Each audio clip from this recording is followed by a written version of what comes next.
Kam jirtu daawwattoota hordoftoota keenya kan Oromiyaa fi biyya ambaa jirtan nagaan keenya kabajaa isin haa ga'u jenna. Torbeen naannee dhufnaan gaafa kamisaa ONN irraa kan isin qopheessinee gahaa turree fi har'as qabannee ka dhiyaanne qophii gaaddisa demokiraasiiti.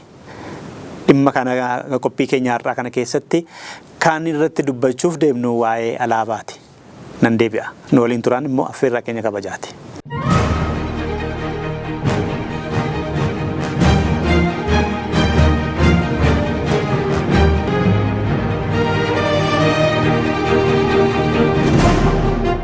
Deebi'eeraa daawwattoota keenya waa'ee alaabaa irratti waa jenna.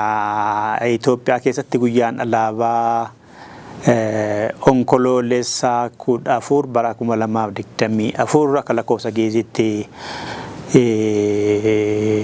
onkoloolessa 4dha kan inni kabajamee oole. Isa irratti waa'ee alaabaa waa jechuu barbaanne. Alaabaan maaliif barbaachisee? Seenaan alaabaa addunyaa akkamii kan biyya kanaa akkamiidha akka jedhu ilaaluuf deemna jechuudha. Dhugaadhaa mee akka ka'umsaatti alaabaan maal isa dhurraa yookaan alaabaan waan dhalli namaa kalaqe mallattoo biyya tokko waltajjii wayiitti bakka wayiitti biyya bakka bu'ee kan mul'atudha, kan ibsamudha. Biyya bakka bu'a.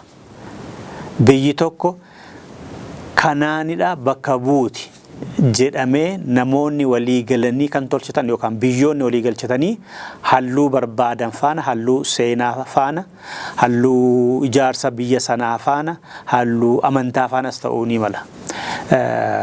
Filatanii halluu nu fakkaata kan isaan jedhan, nuuf ta'aa nu ibsa kan jedhan biyyoonni sun kalaqatanii biyya keenya bakka bu'aa kan jedhan kan isaan bocatanii kaawwatan biyya waltajjii adda addaa irratti biyya kan bakka bu'umsa biyya tokkootiin kan beekamu isadha jechuudha. Gabaabaadhumatti fakkeenyaa kaa'uudhaaf amma gaafa wal dorgommii olompikii fakkeenyaaf otoo namni dorgomee mo'ate tokkoffaa kan lammaffaa sadii bahee jiraate atileetiksiidhaan fiigichaadhaan akka tasaa immoo gaafa badhaasni kennamu yookaan gaafa alaabaan ol ba'u sana hin jiru ta'e abbaan sun yookaan hin jirtu taate waltajjii sanarraa sababa addaatiin irratti hin argamne yoo ta'e bakka nama sanaa bakka bu'ee kobaasaa kan ol ba'uu fannifamu alaabaa sana jechuudha. Amma waltajjii sanarratti kan biyyi suniin bakka bu'amtee yookaan biyya sana bakka bu'ee kan dhaabbatu kan mul'atu biyyi sun kanadha jedhamtee kan laalamtu alaabaa sanatu ibsaa jechuudha. Otoo namni fiigee moo'ate sun jiraate immoo isaan lamaani. Alaabaanis namni dorgomee moo'ate sunis waltajjii sanarratti bahanii tokkoffaa kan lammaffaa kan sadaffaa addee ba'an sanatti akkuma akkasaatti bakka maluufitti ol ba'aa jechuudha alaabaan. Kanaaf alaabaan tokko kan inni ibsu mallattoo biyyaati. Ibsituu biyyaati. Alaabaan sun agartee kun biyya abaluu bakka bu'a jedhama. Biyyoonni mootummoota gamtooman keessatti miseensa ta'anii jiran 193 alaabaa mataa isaanii qabu. Warri miseensa hin taanes akkasuma alaabaa mataa isaanii qabu. Sabni tokko kan isa ittiin bakka bu'u mallattoo mataa isaa qaba. Fakkeenyaaf gadaas haa ta'u irreecha yookaan afaanis saba sana bakka bu'a. Mallattoo saba sana bakka bu'anidha. Akkuma kana biyya bakka bu'u wanti harkaan qabatamu tokko alaabaadha jechuudha. Lammataa alaabaan kan inni barbaachisu akka yaadaatti jechuudha. Biyya sana uummata sana biyya qofa otoo hin taane uummata sana sabaaf sablammoota aadaa afaan eenyummaa adda addaa qaban tokko isaan taasisee biyyi kun biyya keenyadha akka jedhan mallattoo tokkummaati jedhanii fudhatu. Sabaaf sablammoota adda addaa haa jiraatanii afaan adda addaa aadaa adda addaa seenaa adda addaa haa qabaatanii garuu alaabaa sanatti amanu taanaan biyyittiin alaabaa kun an keenyadha. Unuun bakka nu buuti jedhanii waan amananiif tokkummaa biyya sanaa keessatti fi argu jechuudha. Kanaaf tokkummaa sabootaa, tokkummaa uummataa, tokkummaa biyyaallee kan ittiin ibsamu, kan eegsisu abdii tokkummaa biyyaa ka ta'e sabaaf sablammoonni ittiin ofii kan of keessatti argan hankeenyadha jedhanii kan fudhatan alaabaadhaanii jechuudha. Kanaaf tokkummaa biyyaa biyya bakka bu'aa tokkummaa biyyaa fi uummanni biyya keenyadha jedhee akka inni amanuuf godhaa jechuudha. Addunyaa irratti kanumatu jira kana beekamaadha. Seenaatti immoo deebine biyyi jalqaba alaabaa qabaachuudhaan beekamtu yookaan immoo alaabaan addunyaa kanarraa umurii dheeraa qabu. Alaabaa Denmaark alaabaa jalqabaati akkuma amma agartan kana halluu isaa kana fakkaataa jaarraa 13ffaadhaa kaasee gara waggaa 800 lafa kanarra kan ture alaabaa umurii dheeraa qabu, alaabaa isa bara dheeraa jiraate jedhamee addunyaa wanni seenaan addunyaa kanaa isa yaadata. Alaabaa Denmaark jechuudha inni umurii dheeraa qabu lafa kanarratti. Alaabaan mallattoo adda addaa qabu. Warri amma fakkeenyaaf fannoo irra kaa'atan jiru amantaa waliin qabsiisanii, warri qabeenya qaban agarsiisuudhaaf waan adda addaa irra kaa'ama. Fakkeenyaaf kan Ijiptii suni risaadhaan isheen irra jiru. Kanatu nu ibsaa jetteetti. Gariin immoo kan fannoo irra kaa'atan jiru. Gariin immoo kan urjii irra kaa'atan jiru. Amantaa waliin qabsiisanii akkanuma amma wanni faa kana kan akka warra Saawudii faa kana, Saawudii Arabiyaa. Kanaadaa moolaallee baalatu irra jira. Amma yoo ilaaltan alaabaa Kanaadaa kana walakkaasaa kan jiru baaladha. Alaabaan Kanaadaa kun akka biyyaatti baalli kun bakka nu bu'aa jedhanii fudhatanii lammiileen Kanaadaa. Keessattuu gara jaarraa 19ffaa keessa 1868 kaaseetu kan inni hojiirra ooluu jalqabe. Alaabaan amma agartan kun walakkaatii kan baala qabu kun jechuudha. Baaladha. Jalqabaa kan inni hojiirra oole akka alaabaatti otoo hin taane akka uffata waraanaatti waraana kutaa bulchiinsaa Ontaariyoo har'aa fi Kubeekii har'aa keessatti jalqabe. Waraanni yeroo sanaa turan uffata waraanaa irratti asirratti ishee qaba ture, baala sana kan qabudha ture, kan kennamuu fi kan uffatan waraanni Kanaadaa yeroo sana. Isuma alaabaa godhatan jechuudha. Kanaaf biyyoonni adda addaa halluu barbaadan filatu. Wanni qarqaratti yookaan immoo keessa isaarratti mallattoo adda addaa kaa'atu. Akkuma amantaa fi seenaa sadii waliin qabate. Kan Impaayera Itoophiyaa yoo ilaalle, Itoophiyaan umurii ammammaa akka boca har'a qabdu kana erga horte kan horte seeratti ani nugusadha jedhee kan labsate Minilikidha. Boca har'a Itoophiyaan qabdu kana kan boca isadha. Kan fiixa baasee moo sanni jalqabee qarqaratti kan hafan sana moo walumatti habee qabee Itoophiyaa har'aa kana boca isheen qabaattu kana akka jalqabaaf kan jalqabee isadha kan fiixee Haile Sillaasee fa'i. Isaa booda warri dhufan dabareedhaan eegsisan jechuudha. Kanaaf jalqabni alaabaan Itoophiyaa bara 1897 jechuudha. Kanarraa halluun ishee magariisa, keelloo fi diimaa jedhamu kun kan jalqabe jaarraa 19ffaa keessa. Jalqaba gara jalqaba jaarraa 19ffaa 1897 kaaseetu. Innis erga Minilik ani nugusa Itoophiyaatu fin jedhee biyya kana natonni godhe jedhee kaaseetu jechuudha.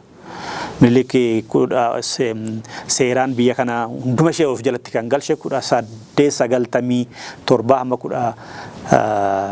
1906 kan lubbuun jiraate 1906 hamma 1913 inni du'eera garuu akka inni jiruuttidha kan himamaa ture biyyi hin diigamte jedhaniitu ka jedhu kan seenaan kaasutti. Kanas ta'e sana Itoophiyaan halluu diimaa isa amma qabdu kana magariisa, keelloo fi diimaa kana kan qabde bara sanaa kaaseetu. Isa dura alaabaan Itoophiyaa jedhamu biyyi Itoophiyaa jedhamtus hin turre jechuun biyyi Itoophiyaa jedhamu kana boca sarraa kana jechuudha. Boca har'a Itoophiyaan qabdu kana hin turre lafa kanarra bocni akka kanaa kana mootummaa tokko jalatti sabaaf sablammoonni har'a Itoophiyaa keessa jiran iddoo tokkotti mootummaa tokko jalatti bulaan turre. Akka seenaa fi Wanni jedhanitti hayyoonni seenaa jedhanitti biyyi Itoophiyaa jedhamtee turteetti isheen immoo Itoophiyaa ishee har'aa kana qofa miti kan inni qabatu. Biyyoota baay'eedhaan inni hammatu. Garuu Itoophiyaa ishee har'aan addunyaan beeku kana Minilik haa jalqabu warri kana xumurani malee alaabaa kanas Minilik haa jalqabu malee isa dura Itoophiyaan har'aa kun hin turre Minilikii dura. Seenaa keessa garuu Tewoodiroos namni jedhamu faa Yohaannis warri jedhamu faa turaniiru jedhaniiru. Tewoodiroos alaabaa hin qabu. Biyya Itoophiyaa irra jedhamtu kanas hin bulchine hin tolchine. Gondorumaa fi Walloo keessan dabarre wal ajjeesuudhaan. Yohaannisis kaabuma sana gara Tigraay fi Gondor haga tokko malee hin bulchine innis Itoophiyaa har'aa kana hin bulchine hin tolchine illee. Kaabuma sana faana wal adamsaa ol namoota isatti dhufan warra Ijiptiis warra kaaniinis lolaadhuma ture.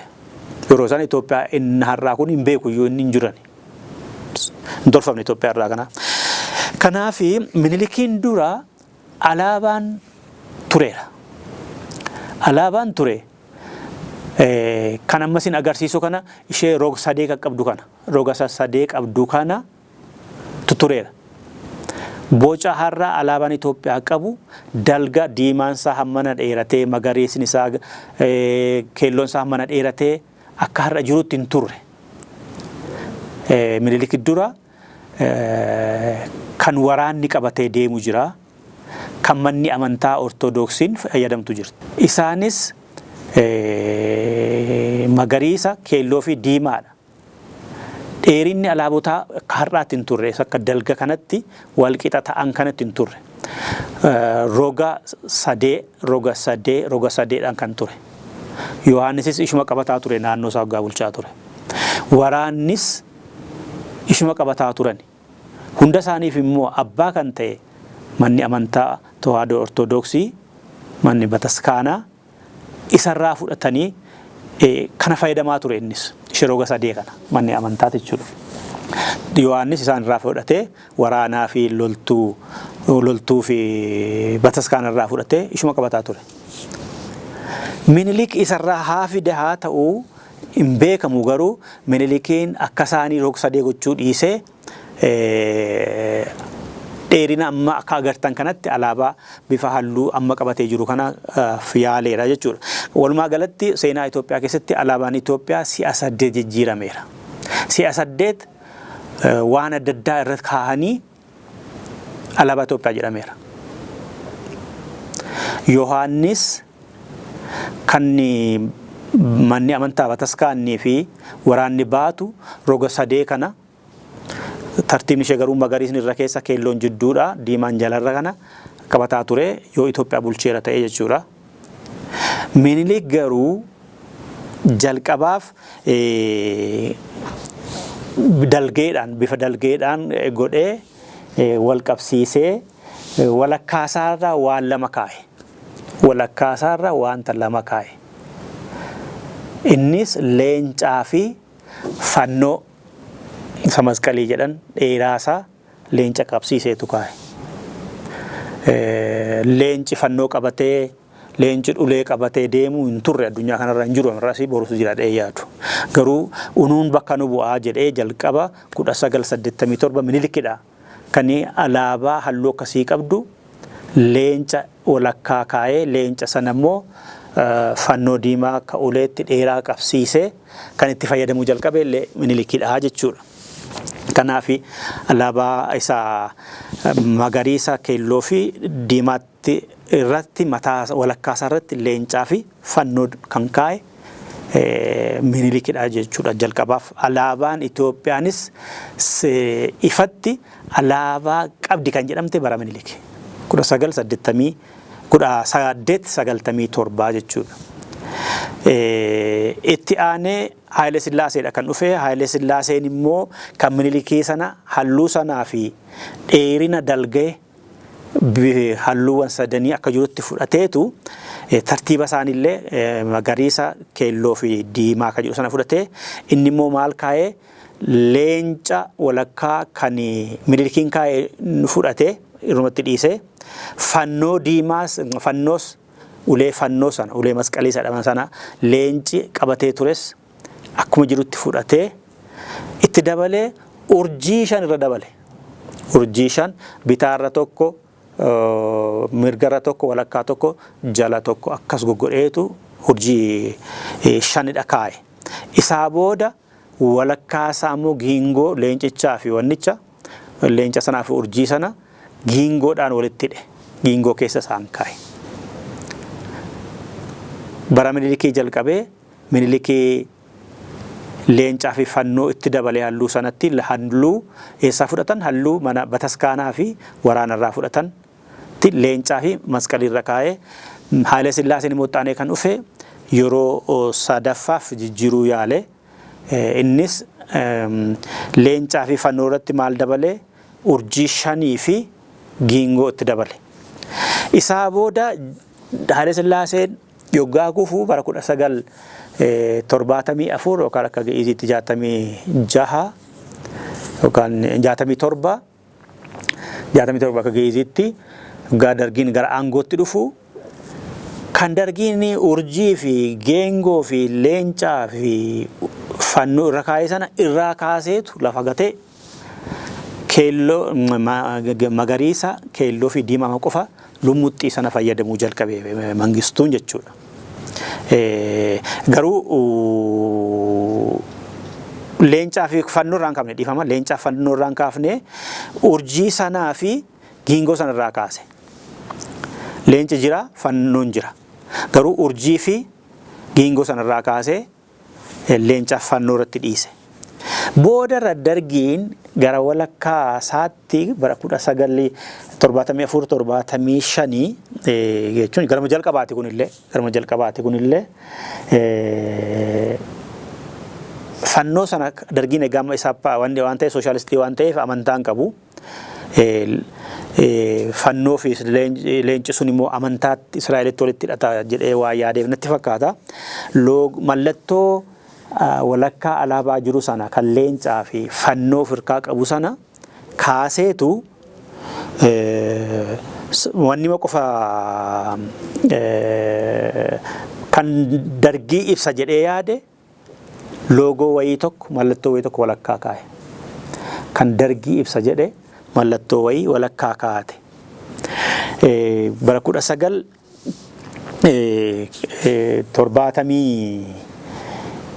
1979 akka Itoophiyaatti yookaan immoo bara 1987-86 immoo loogoo sarkalii sanatti dabale. Loogoo irratti sarkilii dabalee guddifate. Kanaaf dargiin si'a sadii jijjiire jechuudha. Ittaanee kan dhufe alaabaan isa torbaffaan kan mootummaa Coomsaa jedhamudha bara 1991 kufaatii dargii booda kan dhufe. Otoo alaabaan amma jiru kun hin tolfamiin hamma alaabaan kun tolfamee seeraan ragga'utti alaabaan dargii booda ture kan mootummaa Coomsaa jechuudha.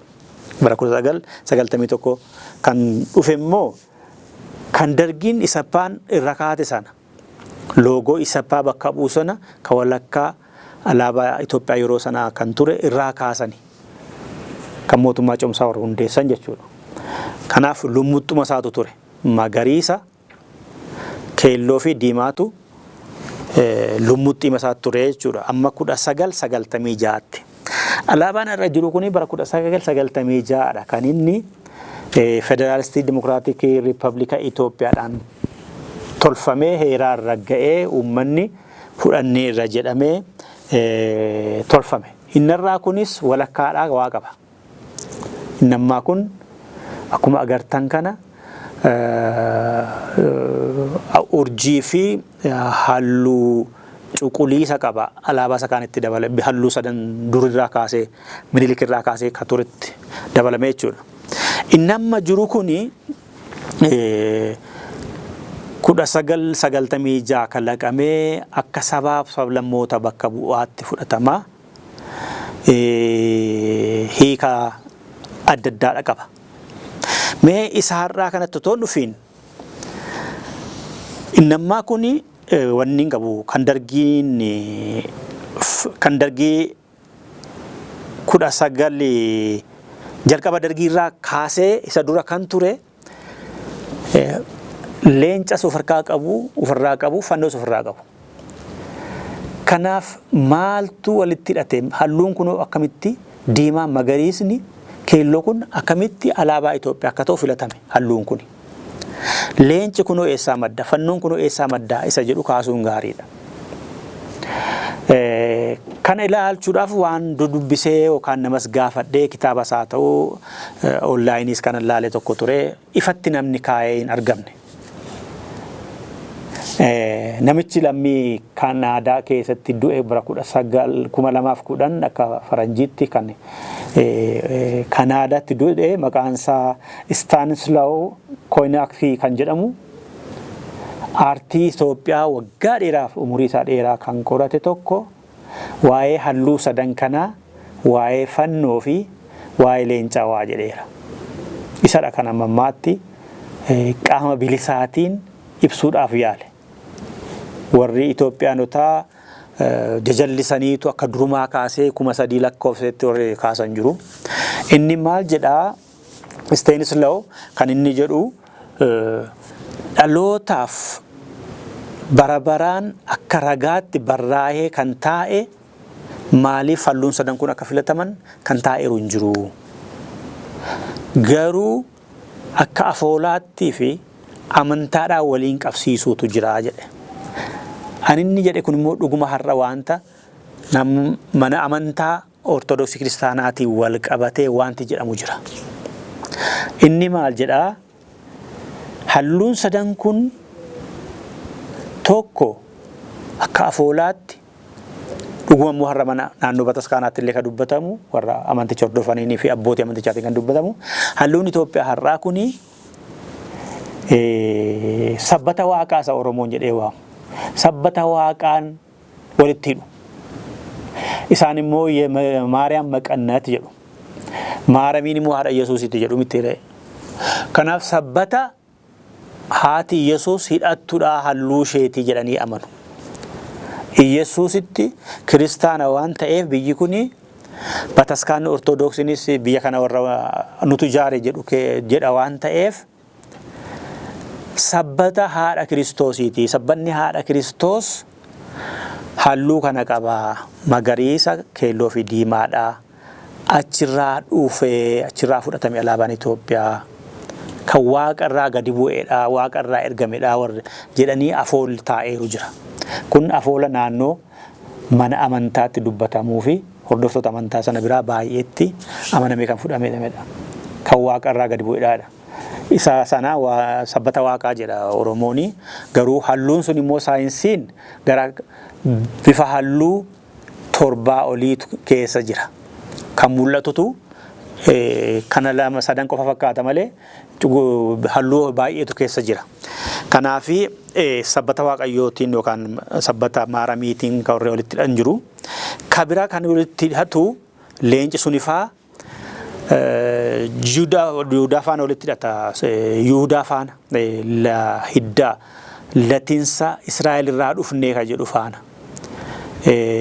Sanyii Solomoonidha nuti kan jedhu faana walitti hidhata. Fannoon sunis fannoo kiristaanummaa faana walitti hidhata.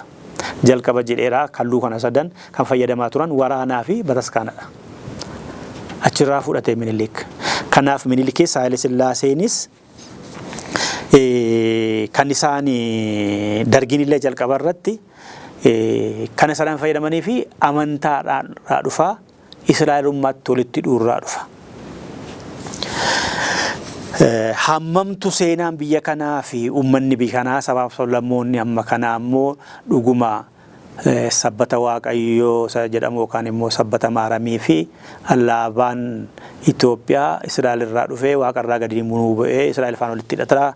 Amantii Ortodoksii qofadha biyya kana keessa kan jiru. Sabaaf sablammoon hundi keenyiyyuu immoo Israa'el irraa dhufnee hidhata qabnaa kan jedhu sana mamatti amanuu aman fudhatuun dhugaadha. Kanneenidha. Kan nama gaafachiisudha. Kan dhuguma immoo Itoophiyaa mataan ishee uummanni biyya kanaa warrumti Israa'el faana hidda qabna jedhanii dhuguma Israa'el faana dhuguma hidda qabu. Minilik jalqabaa kan jedhamu immoo asoosamadha moo waan lafarra turedha. Tasfaayee Gabraafaa barreessanii darbaniiru hayyoonni isaarraa kan dubbatan baay'eetu jiru irratti qorannoo gaggeessanii. Kanaaf waa'ee halluu fi waa'ee leencaa fi waa'ee fannoo alaabaatii waliin qabsiisuun bataskaanatti walitti hidhata, amantaatti walitti hidhata. Kanaaf iyyuuti amma dhiyeenya kana bataskaanni Ortoodooksii alaabaan kun hankooti jettee kan falmataa turte. Haile Sillaasee fi Minilikii fi bataskaana sana adda baasuun kan rakkisaa ture. Bara kana waggaa 2 duras biyya kana keessatti bataskaannii fi alaabaan falmii guddaa kan kaases achii dhuftee isaatu akkas waan ta'eef. Inni amma jiru immoo maal qabaa yoggaa jennu, nama jiru kun dubbiis qaba. Warri isan fudhannee qeeqan jiru. Isa duriinuu wayyaa inni ammaa kun ambaashaadha, inni ammaa kun maalirra kaameeraa warri jedhanii kuffisan jechuun hin feene jiru. Waggaa dhidhiitanis mul'ata. Warri immoo lakkinuu ta'eeraa yeroo jalqabaa fi kan jireenya keenya akka sabaatti jiraachuu keenyaaf beekamtii nuu kennedha warri jedhanis baay'eedha. Eenyudha akka jedhutti hin deebina. Inni amma jiru kun 1996 jalqabee amma alaabaan Itoophiyaa kan Federaala Dimokiraatika Riippaabilikaa Itoophiyaattiin beekamu kun addunyaa irratti beekamuu fi atileetonnis qabatanii imbaasonni biyya alaa jiranis kan Itoophiyaa fuuldura waajjira isaaniitti kan isaan fannifatan isa amma jiru kanadha. Kan federaala kanaa jechuudha. Inni immoo halluu fi hiika adda addaadha qaba. Inni walakkaa jiru cuquliisni kun akka heera mootummaa keessa jiruu fi akkama itti amanameetti geengoo qaba. Akkuma agartanii geengoon kun addaddummaa afaanii, aadaa, sabaa, eenyummaa biyya kana keessa jiran addaddummaa fi tokkummaa isaanii agarsiisa. Kan walitti qabedha. Addaddummaatu jira. Addaddummaa afaaniitu jira. Addaddummaa gabaabaadhumatti saba hedduu, afaan hedduu, eenyummaa hedduu, aadaa hedduutu jira. Isaan kun immoo fedha isaaniitiin tokko ta'anii biyya kana amma hundeeffatanii waliin bulaa jiraachuudha agarsiisaa jedhaman geengoon kun. Addaddummaa tokkummaa addaddummaa keessa jiru. Tokkummaa addaddummaa irratti hundaa'e. Tokkummaa diddiigoo otoo hin taane, tokkummaa faffaca'oo otoo hin taane, tokkummaa addaddummaa walitti dhufee tokkummaa kan tolfate. Biyya addaddummaa qabaatte, biyya saboota eenyummaa adda addaa qaban, afaan adda addaa, aadaa adda addaa qaban garuu dhufanii walitti tokkoomanii waliin jiraatan jechuudha. Jedhameetii kama. Halluun inni cuquliisni kun immoo halluu nagaati. Samiidha. Halluu nagaa barbaacha. Uummata nagaa, biyya nagaa ta'uu agarsiisa. Urjiin immoo qara 5 jirti. Urjiin kun immoo kan inni agarsiisu innis addaddummaa jira. Addaddummaan sun immoo tokkummaa addaddummaa irratti hundaa'e. Addaddummaa tokkummaa hundeesse. Tokkummaa qabdi biyyittiin, saboonnis, uummanni ishees addaddummaa jiraatellee addaddummaan sun miidhagina keenya jedhanii tokkummaadhaan waliin jiraatan kan jedhu sanadha ibsaa jedhameetu fudhatama. Qarri sun immoo ifoomina, fuuldurri ifadha, badhaadhinadha kan jedhamu agarsiisaadha. Misooma agarsiisaadha kan fudhatamu. Halluun sadan immoo inni magariisni kuni kan inni agarsiisu misooma, guddina, badhaadhina biyyittiin qabduu fi itti deemaa jirtu agarsiisaa jedhameetu hubatameera. Inni diimaan immoo gootummaa biyyaa fi tokkummaaf jedhamee aarsaa kaffaluu, dhiiga dhangalaa'uu, bilisummaa fi walabummaadha agarsiisaatti hubatama. Inni keelloon immoo abdii gara fuulduraa fi walqixxummaa fi haqa jiraachuu agarsiisaa jedhameetu hubatama. Kun amma isa jirudha. Inni eengadda kabajame gaafa 14 isa amma jirru kanadha. Isa amma isiniin jedhe kanadha jechuudha daawwattoota hordoftoota keenyaa. Kanaaf Itoophiyaan yoo cuunfine, Itoophiyaan amma gara xumura jaarraa 19tti kan isheen alaabaa ifatti qabaatte. Innis Minilikiini. Minilik yoggaa lola Aduwaa alaabaa kana jalqabaaf naannoo mana jireenya saafaatti naannoo dallaa saafaatti hidhuu jalqabe. Maal agarsiisaa uummataan ka'aa lolaa daangaa keessanii daangaa biyya kanaa sarbameera hoggaa jedhuu barbaadu kan walitti nu hudhu kanadha. Mallattoo kana qabannee duulla tokkummaa keenyadha kan jedhu mallattoo tokko dhuumuudhaaf sammuu namaa keessatti. Kanaaf lola Aduwwaasa jalqabaa irratti 1895 iyyuu yaadicha uummanni akka argu gochuu jalqabee ture jedha seenaan Minilik. Seenaan Minilik waan inni alaabaa sana 1897 ifatti 1897 ifatti alaabaa biyyaati jedhee otoo labsiin dura 1895 iyyuu uummanni akka arguuf naannoo mana isaatti dallaa saafaatti hidhaa turedha jedha seenaan. Kun immoo yaada biyyi kun kan tokko ishee taasisu uummanni fi saboonni kun ununnu bakka bu'aa jedhanii akka fudhatan fakkeessuudhaaf kan yaadamedha jedha seenaan. Kanaafi isaarraa kanaa wal qabnee ilaalle innarraa kuni akkasa durii Baraalisaalee Minilikii kan Israa'eliin walitti hidhatu kan amantaa irratti hundaa'e kan fannoo diinamaa fi leencaa Zenegda Yihudaa Mu'ambassaa kan jedhamu sana hin qabu. Innammaa kun immoo hiika inni qabu isa amma isinii kaasedha.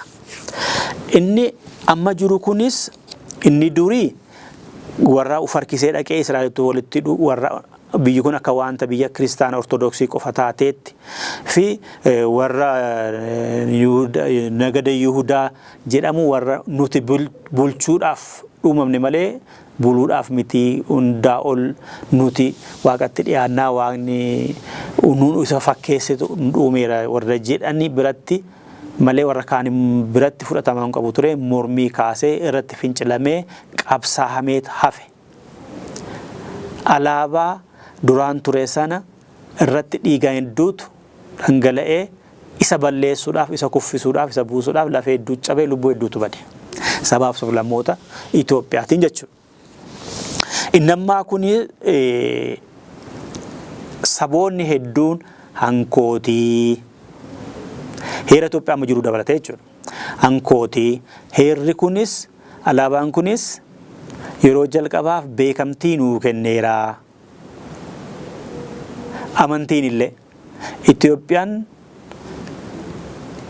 biyya kiristaanaatiin jedhamu sabaaf sablammoota amantii mataa isaanii, duudhaa mataa isaanii, afaan mataa isaanii, sirna bulchiinsa mataa isaanii warra qaban hundumaa balleessee yookaan ganee kan jiranitti fudhatee eenyummaa tokko kan isaanii hin taane kan humnaan dhufee qabee itti fe'ate sanadha. Nam tokkeef beekamtiin kennuu jedhu. Heerri ammaa garuu mirga waloofis mirga nam tokkeefis beekamtii ni kenna. Isaan garuu mirgi waloo kabajamuu hin qabu. Mirga nam tokkee qofatu kabajamuu qaba. Yoo mirgi nam tokkee kabajame mirgi waloos achuma keessatti kabajamaa jedhu isaan.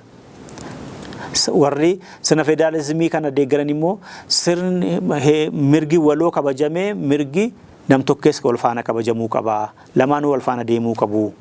Fakkeenyaaf sabni Oromoo afaan aadaa safuu duudhaa mataasaa qaba. Yoo afaan aadaa isaa fi eenyummaa isaa kabajee fi akka sabaatti mirga waloo isaa kabajame jechuudha. Irreechi akka kabajamoo gootee fi akka walootti mirga saba kanaaf kabajee fi jechuudha. Achi keessaa immoo mirga nam tokkees keessa kabajamaa. Mirga filannoo siyaasaa hiriira ba'uu, mormuu, barreessuu, balaaleffachuu, deeggaruu, dhaaba siyaasatti gurmaa'uu, qabeenya horuu maal kanas ni kabajamaa. Bilisummaadhaan socho'uunis achuma keessatti kabajamaa. Mirgi waloo fi mirgi nam tokkee lamaanuu wal qixa eegamuu qaba malee tokko isaa qofa kabajanii tokko isaa hambisuu hin danda'amu jedhu. Kanas ta'e sana warri maqaa saba Amaaraatiin amma qawwee qabatanii faannoo jedhanii lolaa jiran isaa ta'u warri dhaaba siyaasaa isaanii hundeessanii maqaa Itoophiyaatiinis maqaa saba Amaaraatiinis qabsaa turanii fi jiran baay'een isaanii heerri kun akka diigamu keessattuu keeyyanni 39 akka ka'u waa'ee magaalaa Finfinnee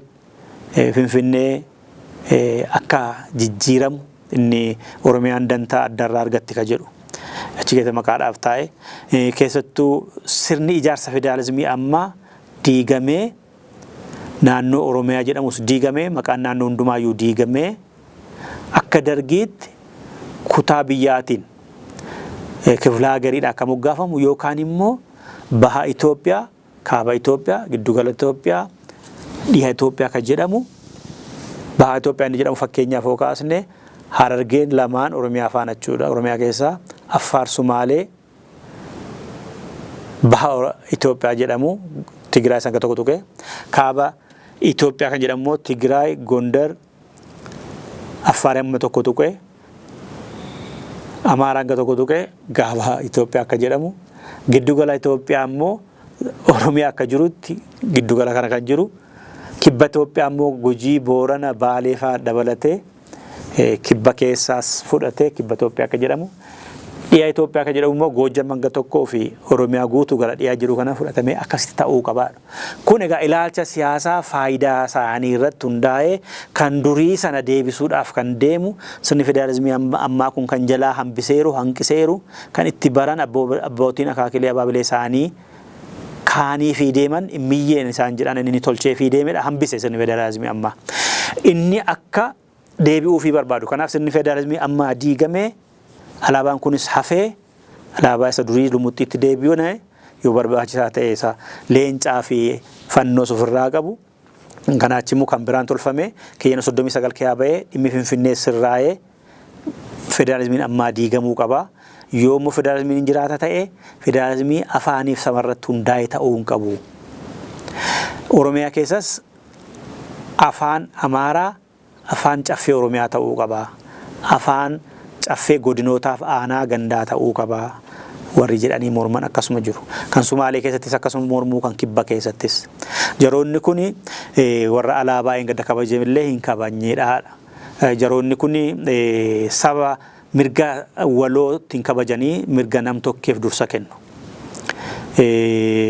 Jaroonni kun qabeenya naannoolee biraa keessa jiru akka hundumaa isaan dabalatee nama hundumaa ta'eetti. Qabeenya naannoo Amaaraa jiruu fi Finfinnee keessa jiru immoo akka qabeenyaan isaanii dhuunfaa isaaniitti warra fudhatanidha.